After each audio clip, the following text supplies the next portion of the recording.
В грузинских документах указывается, что страна Осетии или Овсетии, как ее в грузинских хрониках, она существовала издревле. Это очень древняя страна. Но при этом надо сказать, что это народ, здесь проживал народ, родственный ингушам. Почему? Потому что сами же грузинские хроники указывают, что была Дзурзукети и была Овсетия, и над обоими, и над Дзурзукети и Осетией властвовал Зурзук. Зурзук, который прямо отождествляется с предком ингушей. Что касается вопроса, вот вопрос возникает, кто такие осы и кто такие осетины, нам надо разделить эти два понятия. Дело в том, что осы и Овсетия – это древняя страна, это древний народ, живший здесь тысячелетиями. И надо различать иронов, которые пришли на эту землю в 15 веке и приняли на себя, вернее, не приняли, а их называют осетины, а сами себя они называют ироны. То есть никакого отношения слово «ирон» к слову, к термину «ос» не имеет. Это два совершенно разных названия. Осы – предки, которые жили постоянно здесь, и ироны, которые появились здесь после похода Тимура. Если мы возьмем двух героев, которые проходят в осетинской истории, это Ос Богатар и Давид Сослан. Вот если мы возьмем оба этих героя, они, соответственно, жили до XIV века, разумеется, а мы говорим, что ироны пришли на эту землю в 15 веке, вот, после похода Тимура, то получается, как же так тогда? Как же они могут являться героями новых поселенцев? А оказалось, если мы проанализируем, что Ос Богатар состоит из сложного составного имени Ос и Богатар, а Давид Сослан тоже состоит из двух имен – Давид и Сослан, что не характерно для осетинской традиции называть человека двойным именем, совершенно разными именами.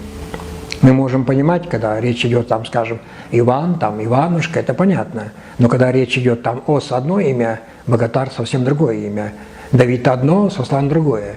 Вот. Мы обратили внимание, что данная традиция вот, двойного имени существует только на Центральном Кавказе, только у ингушей.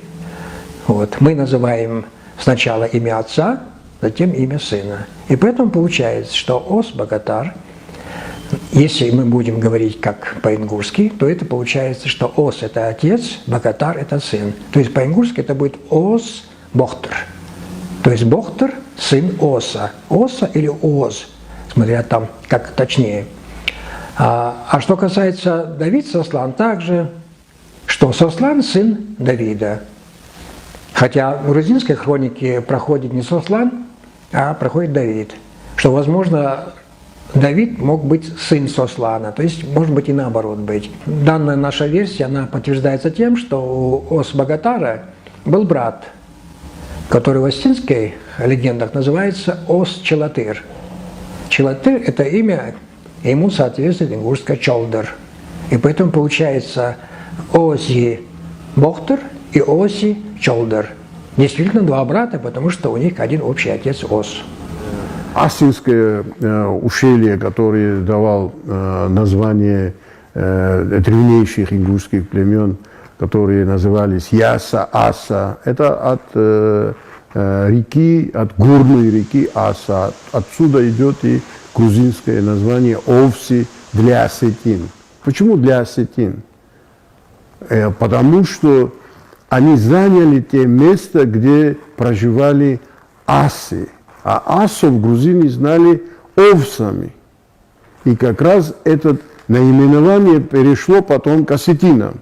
Осетины за себя не называют оси, или овси, или опси, как мигрели называют осетинам. То есть овси, оси и опси, отсюда абхазское авапс, это грузинское мигрельское название тех асов, которые проживали от Асинского ущелья до Двалетии. То есть, где и потом позднее появляются осетинские племена. Конечно, они тоже проживали, но не в тех местностях, из которых были выгнаны ингуши, переселенцы ингуши после первого геноцида 1944 года. Мы же знаем, откуда их переселяли. Их же переселяли с Владикавказа, Пригородного района, с Джейраха, Чми, Тарьяльского ущелья, где с древнейших времен они проживают, и грузинская летопись носит для них не одно только название, но и название дурдзуков.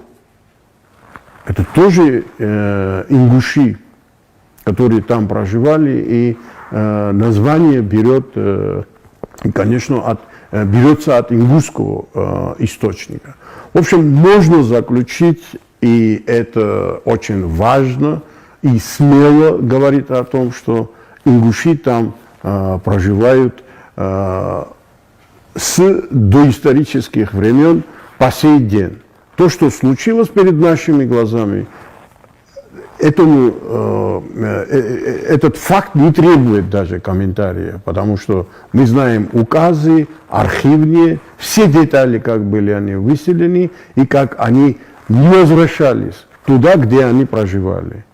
Вот в чем проблема. Проблема в том, что ингушское население Владикавказа и прибрежных регионов, районов не смогла вернуться на своих исторических землях, которых они проживали с древнейших времен. И проживали до 1092 года. А после 1992, как в Абхазии и Грузии не проживают, так и во Владикавказе и пригородном районе не проживают ингуши. Вот в чем истина. Это сухая правда. Вот этого мы сами знали, очевидцы. А что было исторически? Это записано у наших историков Средневековья, великого Вахушти, который все, что ингушское, говорит, что это ингушское, все, что осетинское, говорит, что это осетинское. Ничего он не скрывает.